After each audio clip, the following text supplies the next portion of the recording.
Now, whether you're building your boat from plans or from a kit, you're going to start your stitch and glue project with a pile of pre-cut parts like this one. We're going to start with a Chesapeake Lightcraft kit. Folks are often surprised at how small the boxes their kit come in. The kayaks are mostly thin wood and air, so they pack pretty tight.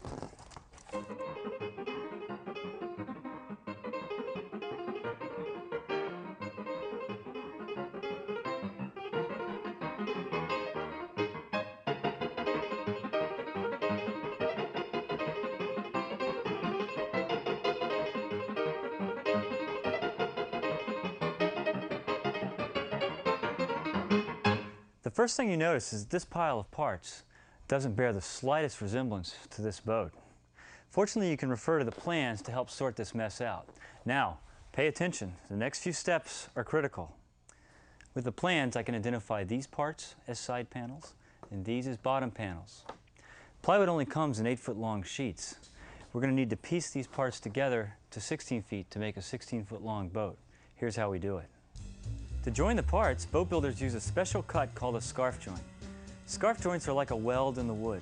They're stronger than the surrounding wood, and if you're careful, the scarf will be invisible in the finished boat.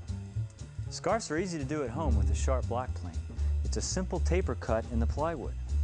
The length of the scarf is 8 times the thickness of the material, or 1 1/4 inches in this 4mm plywood. You can stack up several panels and cut 4 scarves at once. If you're working from a kit, we've already cut the scarves for you on a special machine at the Chesapeake Lightcraft factory.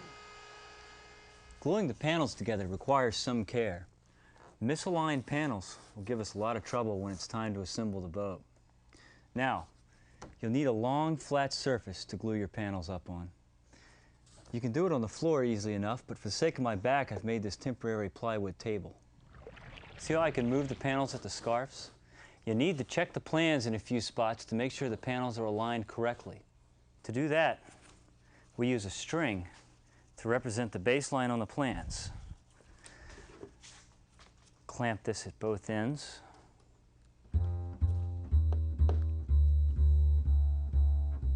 And we'll measure in a few spots.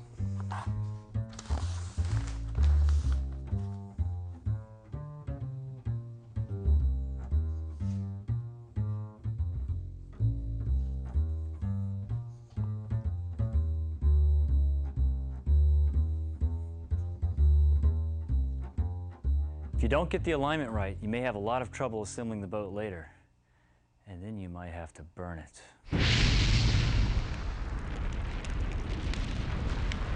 Well, I exaggerate. It probably wouldn't be that bad.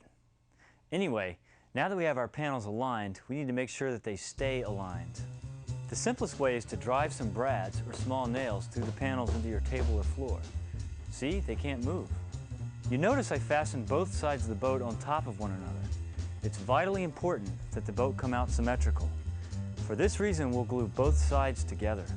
A few scraps of plastic will prevent us from gluing the lefts and rights to each other. Okay, we're ready to glue the whole panel scarves. For a lot of you, this is the first time you've ever used epoxy, so let's change gears a moment and talk about proper epoxy techniques.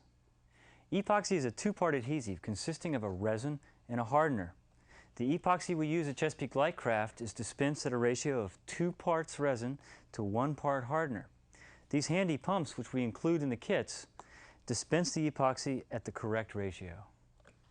You'll notice I've put on gloves. Don't ever get any kind of epoxy on your skin. We're going to be using epoxy in several different ways in the course of building our stitch and glue kayak. We're going to use it as a liquid coating to seal the wood. We're going to use it as an adhesive to bond one wood part to another, as with panel scarves. And, mixed with wood flour, we'll use epoxy as a filling material. For wood-to-wood joints like our scarves, it should be the strongest possible mix.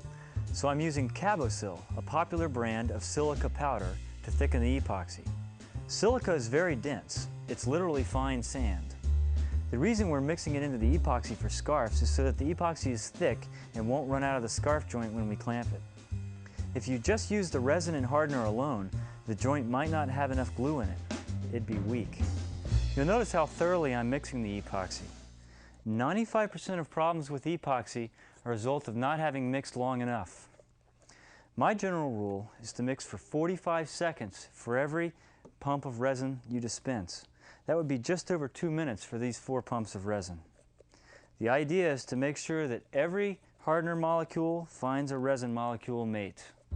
I'll mix in the silica until I get to a mustard consistency, then brush it onto the scarves. I've propped the individual panels so that I can reach all the surfaces, and you'll notice that I'm brushing the epoxy onto both surfaces to be sure that I've got enough glue in the joint. Too much is better than too little in this case. Don't forget to put plastic between the parts, or you may be cutting out new parts tomorrow. Now we have lots of options on clamping these scarves. One way to do it would be to put a piece of wood across the scarves and clamp right to your table. Another way to do it would be to take heavy weights like these sandbags and let them hold the scarves together. You'd want to put plastic underneath those. My favorite method is a block with some screws and screwing right into the table.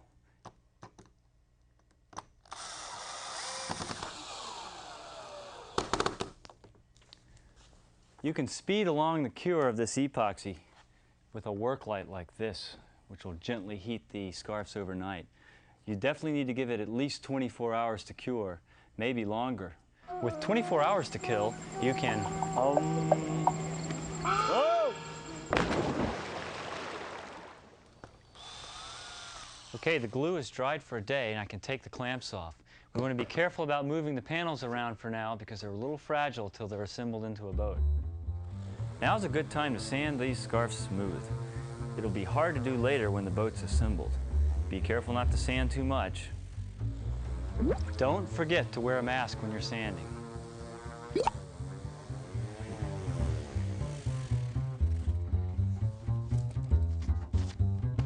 Looks pretty good. We have one last easy step before we assemble the hull, installing the shear clamps. Shear clamps are these longitudinal wooden rails that give you a way to fasten the deck to the hull. They also strengthen the boat and provide a place to securely fasten deck rigging. Yesterday when we glued up our hull panels, I also glued up the shear clamps using scarves like this. You may be able to find 16-foot long clear cypress, but we can't, and we couldn't ship it even if we could, so we have to piece it together out of 8-foot lengths of material. We're going to glue the shear clamps to the top edge of the shear panels. There are a few tricks to this. First of all, we need to cut the shear clamps to length. They end short of the bow and stern, so I'm going to mark and cut the shear clamps to match the plans.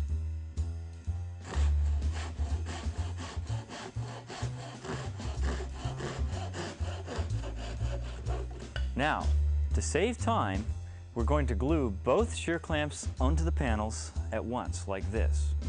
When we glue them on, we're going to let a 1/4 inch hang off the top edge of the panels.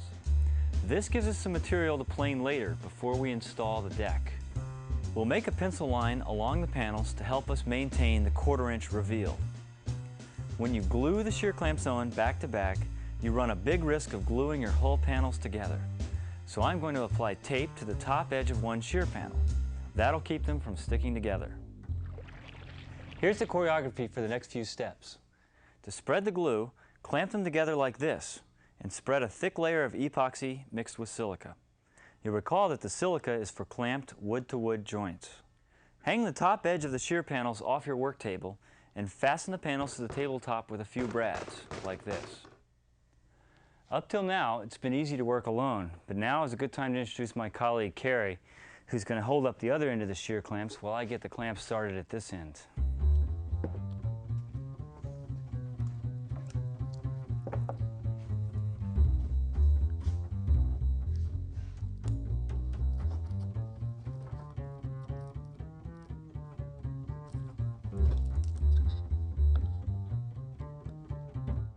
Now we can start filling in with more clamps. You really can't have too many. A 12-inch spacing is minimal. 6-inch spacing wouldn't be too close.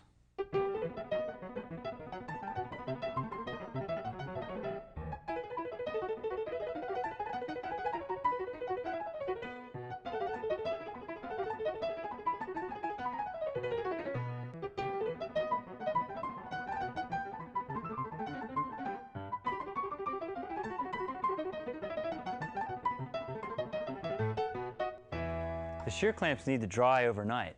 Then we can assemble these abstract shapes into a recognizable boat.